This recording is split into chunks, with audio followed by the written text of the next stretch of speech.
If we review how herniated discs happen, the most simple way is to use the jelly donut model.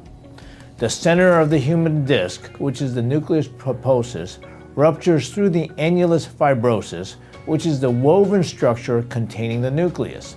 The nucleus, which has chemicals as well as a mass, irritates the surrounding tissues, including the nerves. This is like the jelly coming out of the side of the donut.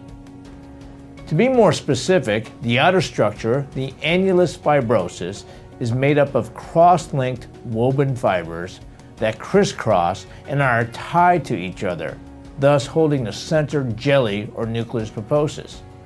The cross links of the fibers may break, allowing a separation of the fibers, and the nucleus can then push through that break. Once that weak spot allows an opening, the fibers themselves can also break, causing a blowout of the nucleus.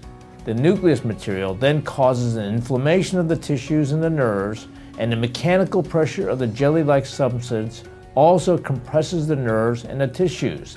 This causes the pain signals, numbness, and weakness. Ouch!